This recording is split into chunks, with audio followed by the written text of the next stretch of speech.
I want to pick up where we left off yesterday. We had gotten through the first two, A and B. We were getting ready to do C.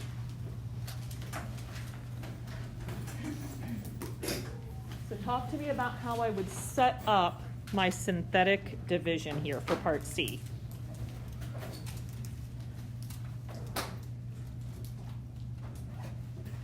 What is my root? 1/2.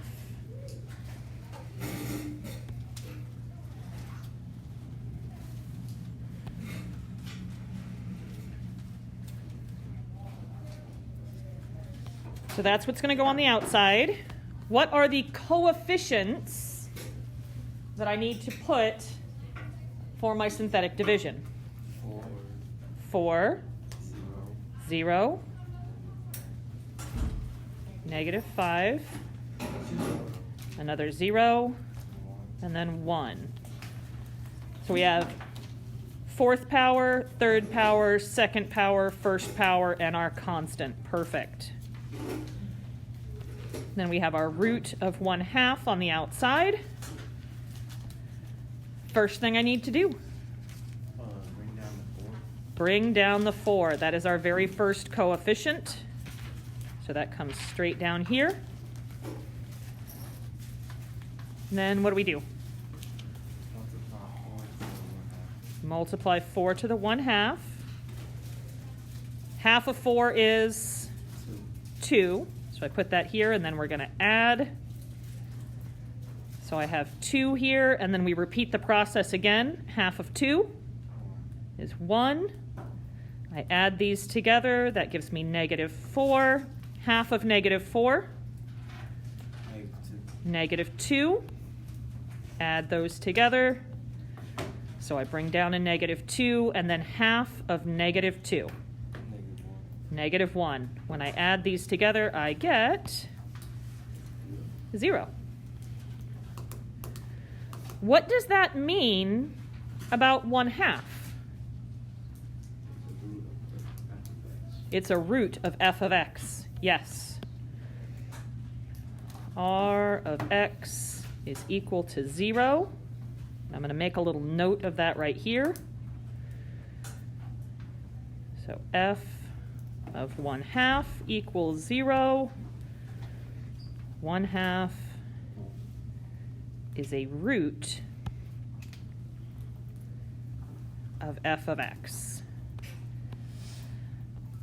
What is the function for q of x?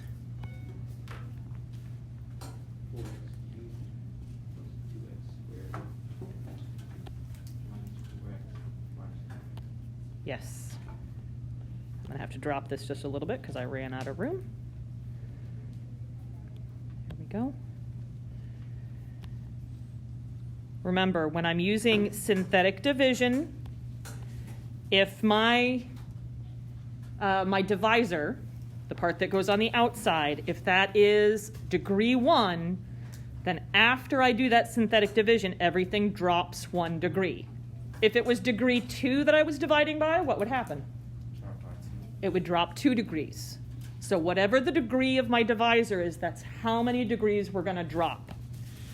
So this is going to be my x cubed, my x squared, my x, and my constant. Do you guys have any questions for me about synthetic division?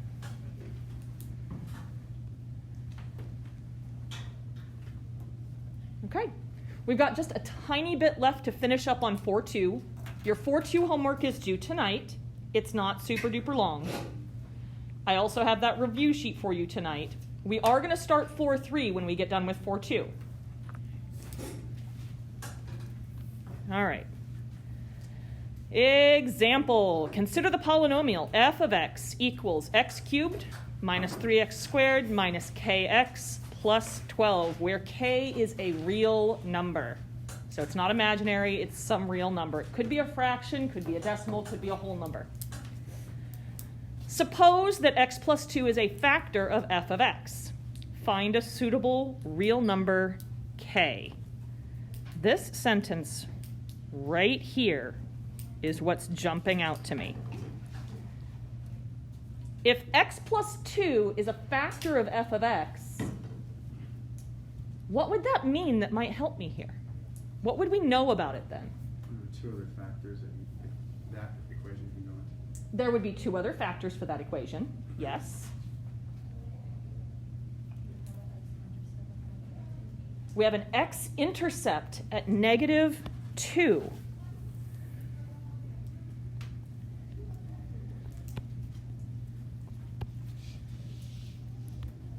What would that mean I would see happen if I put -2 into this function then?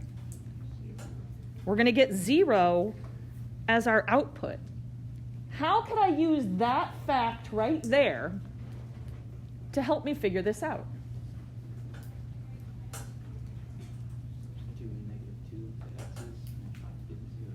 Substitute -2 in for the x's. What would I do with the 0? Where could I put that? Set it equal to? Set it equal to. It's going to go in for f of x, because that's my output. Yes. So we're going to put 0 in the place of f of x, and we're going to put -2 in the place of x. We're making use of our remainder theorem here. The remainder theorem says that if I have a factor of x, the remainder is 0. That's what f of x would evaluate to at that point. And so I can use that to know that my output would be 0 there.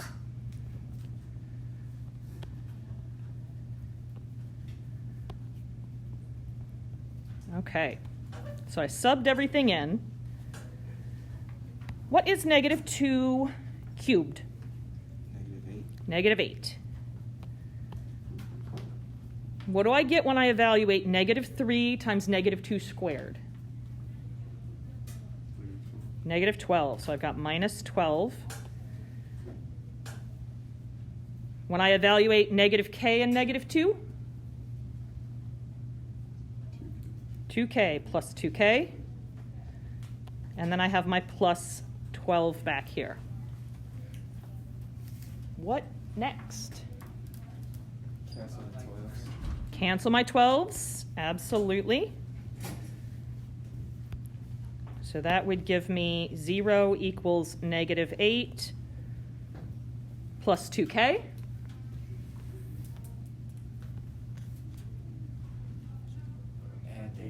Add 8 to both sides. So 8 equals 2k. That means k is what? 4. K is 4.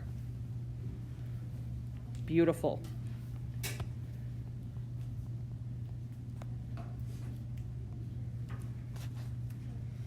Do you guys have any questions about how we did that? Or how we knew it was okay to set it equal to 0?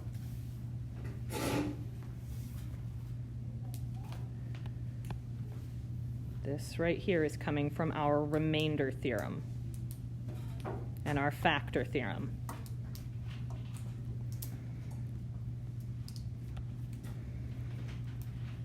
All right, let's try another one like this. Something that's just a little bit harder, but same concept. I have the same factor, but a different polynomial. So what do I know I can do? Well, I know what a root is. What is my root? -2. So what does that mean then? It's x-intercept at -2. It's an x-intercept at -2. So if I put -2 into my function, the output f of x would be what? 0. So just like before, we're going to substitute 0 in the place of f of x. We're going to substitute -2 in anywhere we see an x.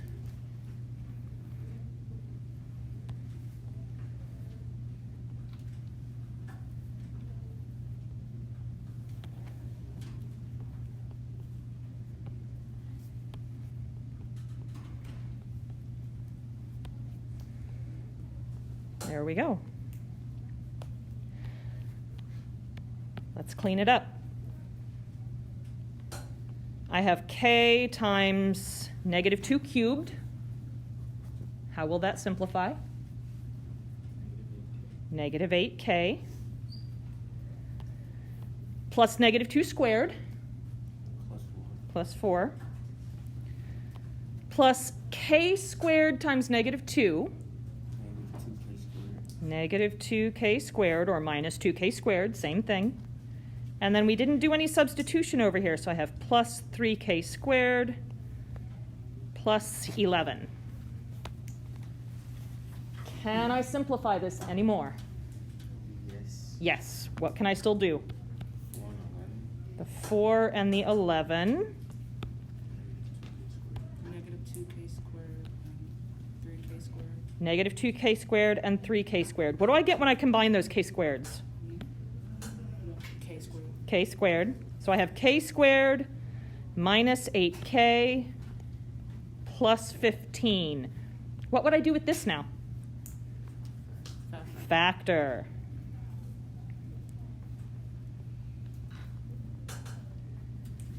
And our a value is 1. That means the factoring is going to be easy. Multiplies to 15, but adds to negative 8. Negative 3 and negative 5 is what I heard from this corner over here. So that means that this is the same as 0 equals k minus 3 times k minus 5. So what is k? 5 and 3. Either one of those would make this true. So we had 2 different values this time. The first example, we only had 1 possibility.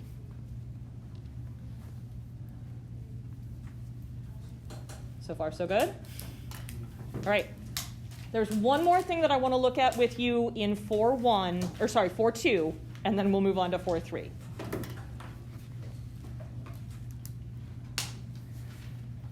We are going to find a polynomial f of x in standard form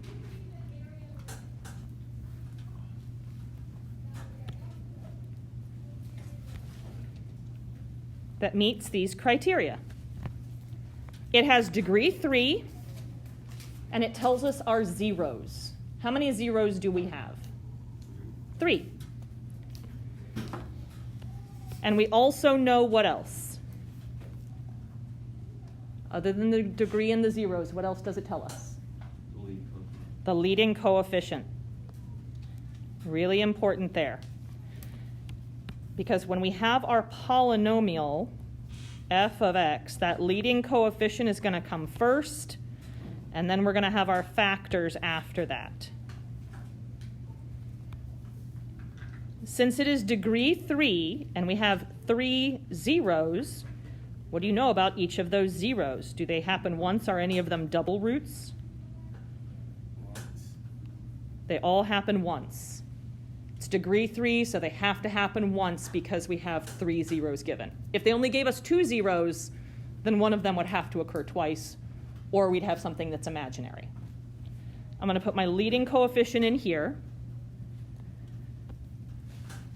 I'm going to use those zeros to write my factors. What are my 3 factors? X plus 2. X plus 2.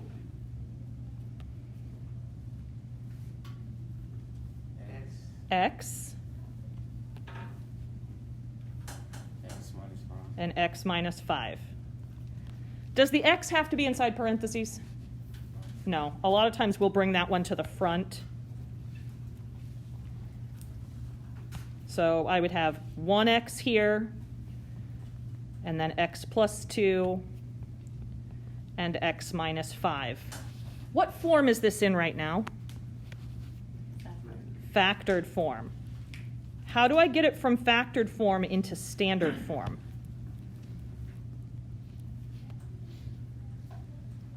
What do I need to do to it? Multiply. We're going to multiply things together and combine all of our like terms. I'm going to focus on multiplying these 2 together first, because then once I multiply those, all I have to do is distribute an x to everybody. So what do I get when I multiply those 2 together?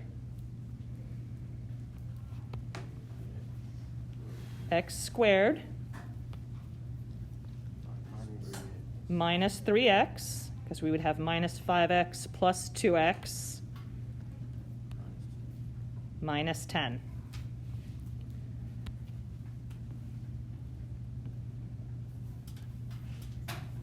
And then we distribute an x to every single piece to get our final answer of x cubed minus 3x squared minus 10x. Do we have a leading coefficient of 1? Yes. Yes. Is it a degree 3 polynomial? Yes. Yes. So as long as we've done our multiplication correctly, it meets all of those required criteria from the beginning. You guys good with that? That finishes up 4-2. And in 4-3, we're going to be working a lot more with stuff like this, because 4-3 is all about zeros of polynomials.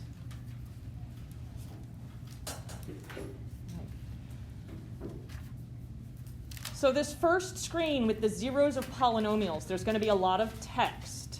You do not have to copy it all down. You're welcome to take pictures of it. Also, remember, I post all these notes on Canvas.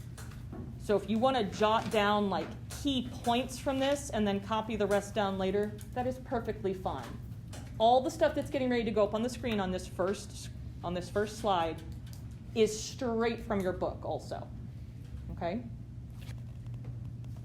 So I want to know first, though, how many zeros does a polynomial have?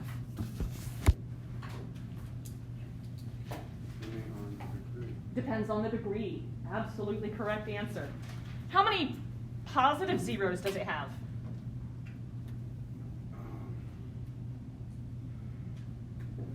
Or negative zeros? Would that depend on the coefficient? Probably 0. Yeah, it's going to depend on our coefficients. It's going to depend on our signs. How would I know if they're real or imaginary? Rational or irrational? Yeah, factoring them, quadratic formula. We've got lots of different skills and tools to be able to figure out what our zeros are. The fundamental theorem of algebra. Is that important? This is important, but you do not have to copy it. This is straight from your book. So if you want to take a picture of it, so be it. Like, that would be a great way to record this information. Fundamental theorem of algebra. This is the unifying factor for all that we study in algebra. This is what ties all the big pieces together. If a polynomial, f of x, has a positive degree and complex coefficients, those coefficients could be real numbers or they could be imaginary numbers. That's what we mean by complex. So it could be 3, 5, 7, 2i. If it has a positive degree and it has coefficients that are numbers that you've learned about, then it has at least one root. At least one complex root. Again, it might be an imaginary root. It might be a real root. But if it is a positive degree with coefficients that are complex, so real or imaginary, there has to be at least one root.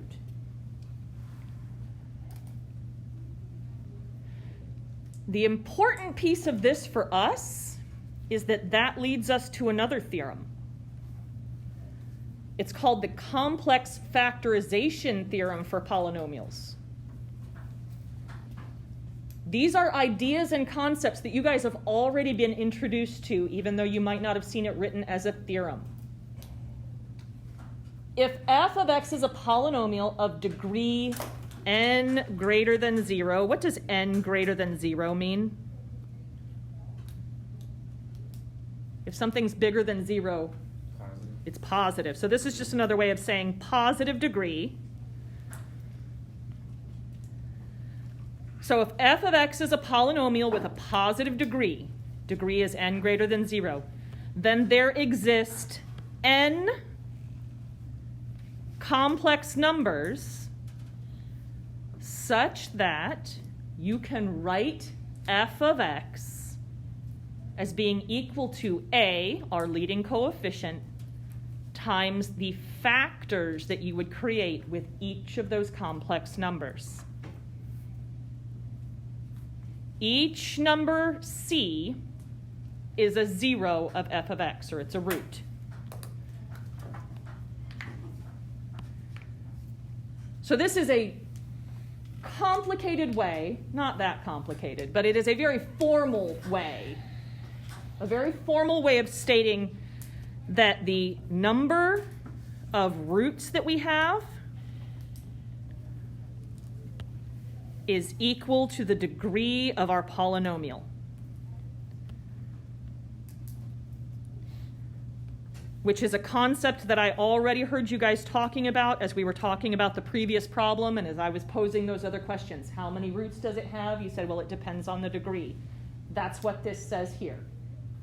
And it goes a little bit further to say that I can write this down as individual linear factors for each of those roots with my leading coefficient in the front. And the icing on the cake with this is that not only do I know the number of roots is my degree, I cannot have any more roots than what my degree is. If my degree is 3, I have no more than 3 roots. That is the maximum. If my degree is 7, the maximum number of roots I can have is 7. It cannot ever be any more than my degree. That is the end of all the text on this screen here. So if you want to snap a picture so that you have all the theorems in one spot, again, I got all of these straight from your book, and I will post all of them on Canvas as well. They're actually already up on Canvas.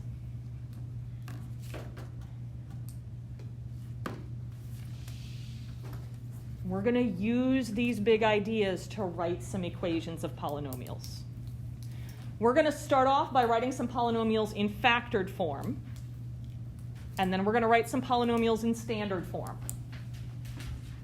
When we write it in factored form, what has to come right after the equal sign? My leading coefficient. What do I put if I don't know what my leading coefficient is? I'm going to put A. All right, so let's look at an example. One more key idea, and you guys already have been introduced to this one as well. When you guys have talked about double roots, that is multiplicity. Instead of saying a double root, they can say it has a multiplicity of 2.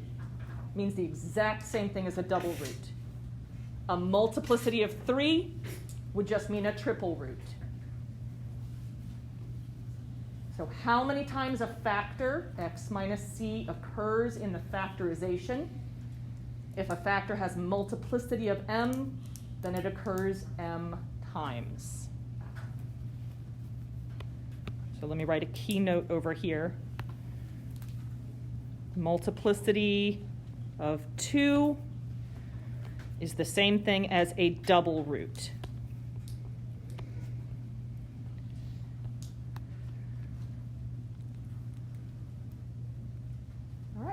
We're going to write some polynomials that meet these criteria. What do we not know in any of these circumstances? Leading coefficient.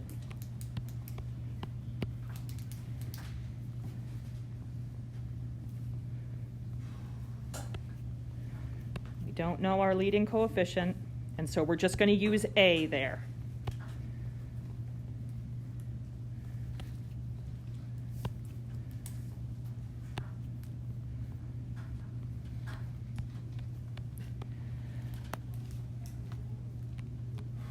For part A, they give me how many zeros? 3 zeros, and it needs to be degree what? 3.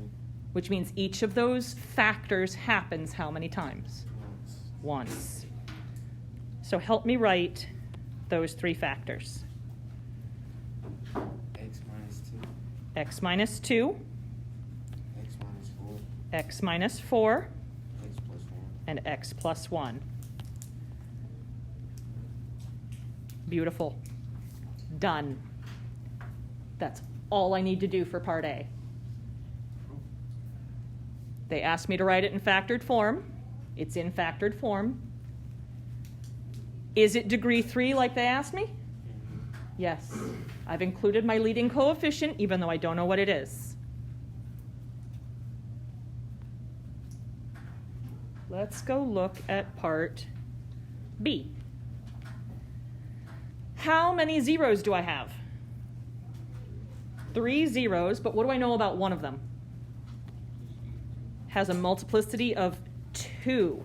This one right here. So that means 0 is what kind of a root? It's a double root.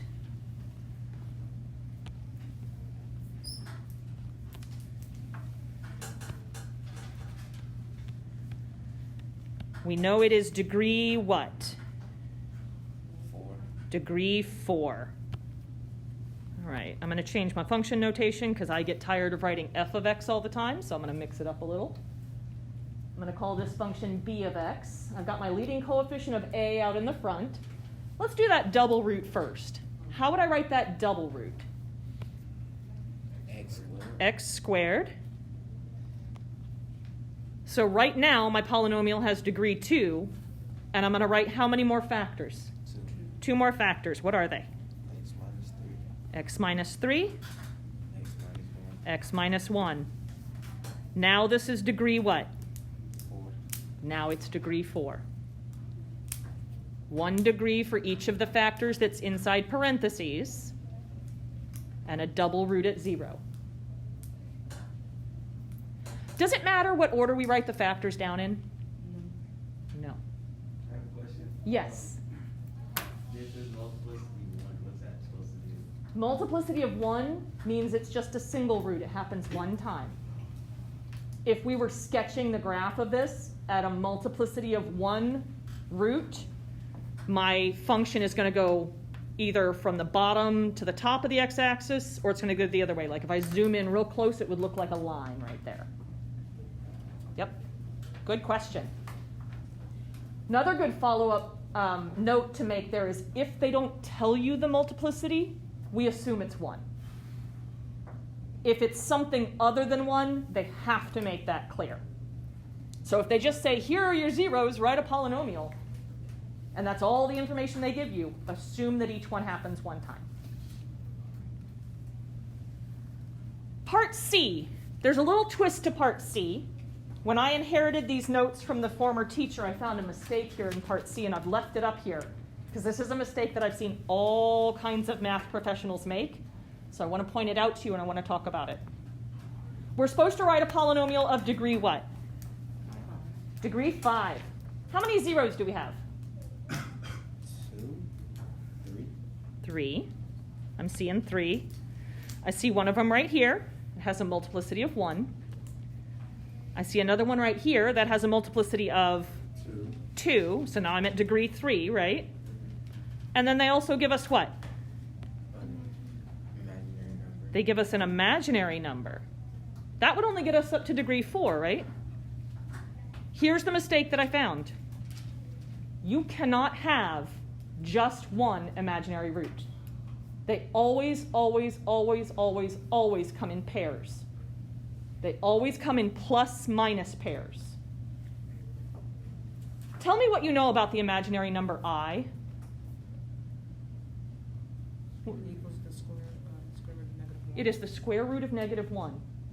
When we take a square root, imaginary numbers, you have to have this square root thing going on, right? It's the only way you get imaginary numbers. When we take a square root of something, how many answers do we get?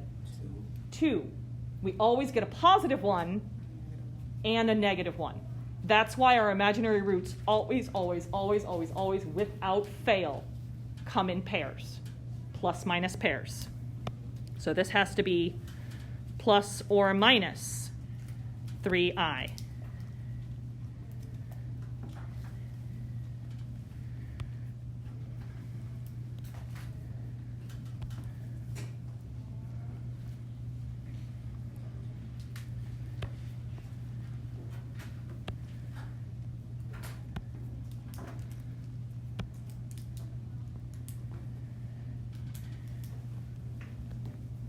All right, so now that we know that that's really plus or minus, can that get us up to degree 5 now?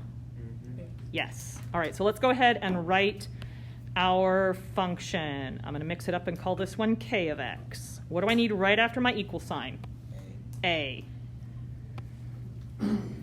And then give me a factor. X minus 2. X minus 2.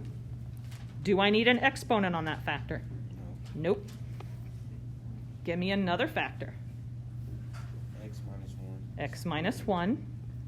I think I talked over you there at the end. What did you say right at the end? Squared. Squared. Why squared? Because it's a multiplicity of 2. Because it's a multiplicity of 2. It is a double root.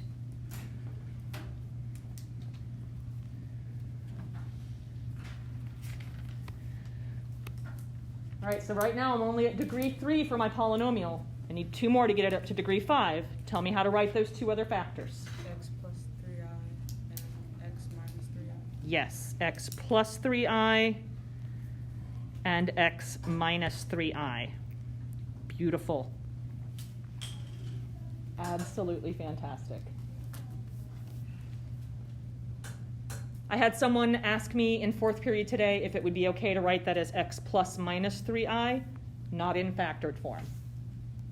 Not in factored form. If you're writing solutions, you're writing the zeros, then I'm okay with that. But not if you're writing factored form. You guys okay with this? Let's look at a couple more examples, very similar to this, except we're going to write these in standard form now. So we're going to have to do some multiplying. All right. If you need to grab a picture real quick.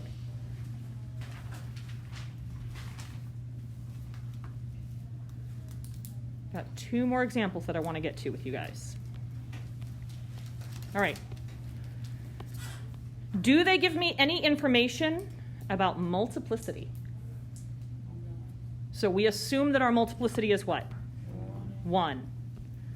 We're always going to assume multiplicity of 1 unless told otherwise.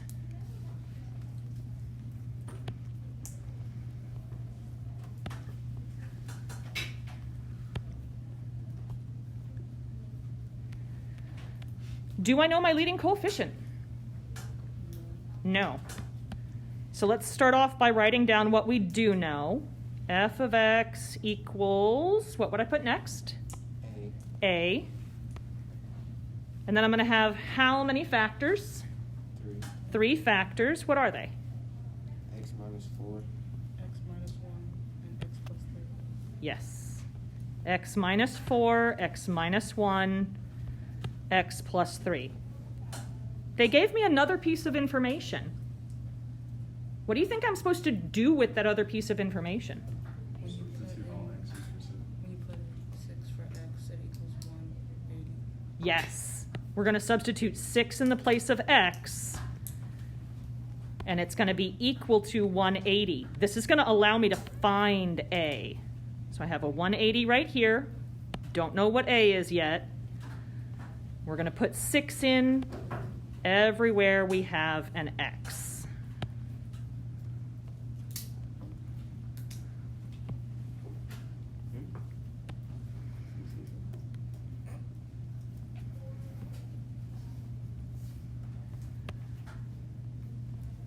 So far, so good? Please tell me if I'm going too fast at any point.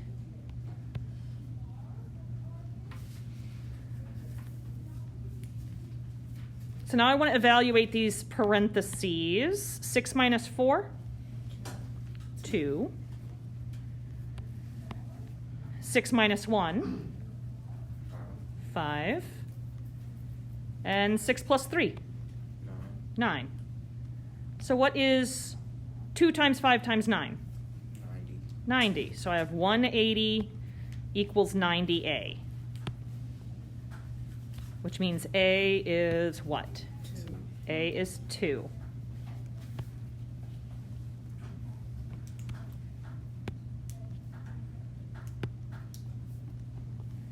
So now I can substitute that in. Instead of leaving it as an A, I can put a 2 in there.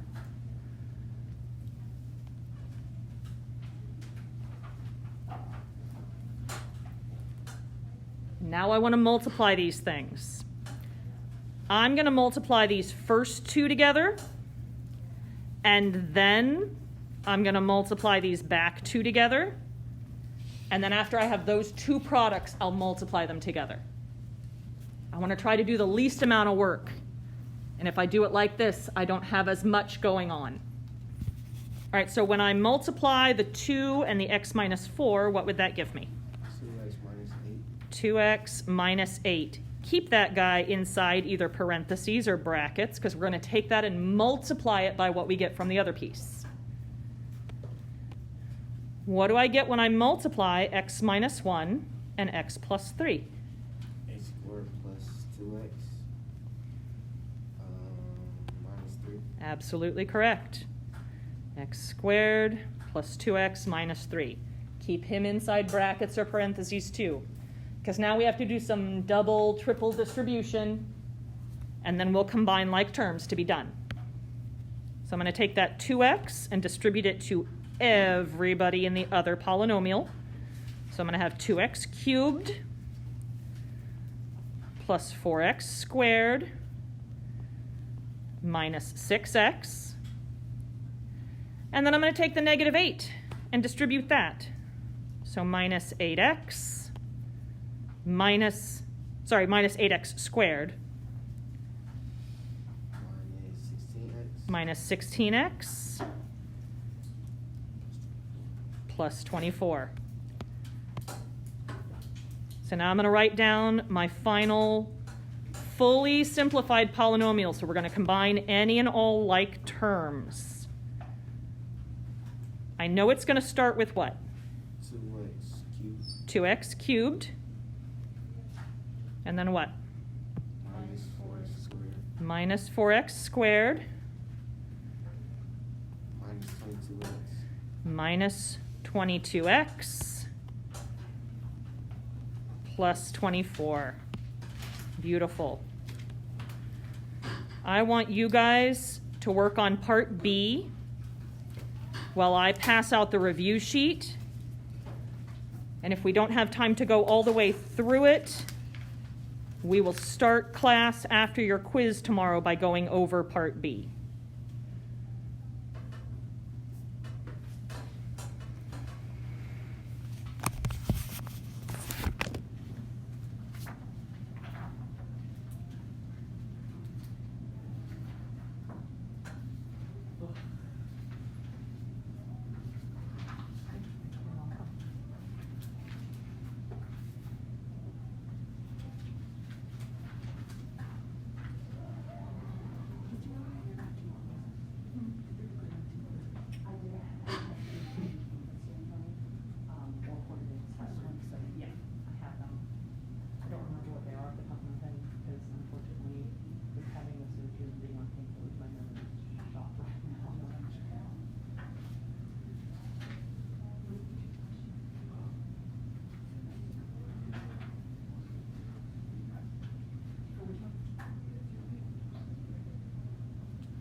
sure we're going to run out of time before we have time to go through this whole thing.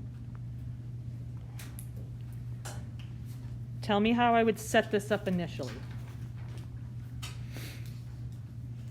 I have my a there. X plus 1. And then x.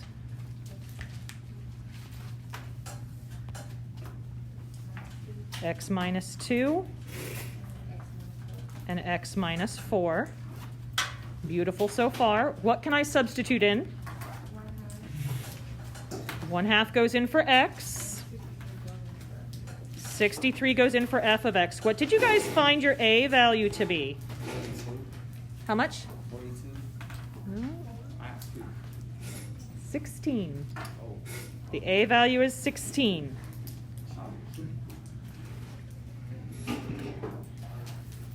Let's look at it, because I'm sure you guys did a lot of right things here. I'm going to leave this set up, and then tomorrow after your quiz, this is where we will start, and then we'll finish up 4-3 tomorrow as well.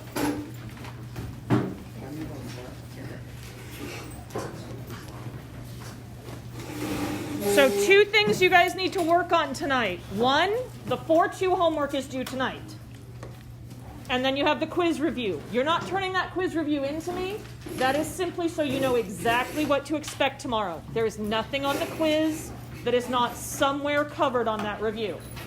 All the answers for the review will be up before the end of the school day today in Canvas on today's lesson page. So you have to click the today's lesson button and scroll to the bottom. Send me messages in Canvas if you guys have any questions or difficulties. Have a good one, everybody.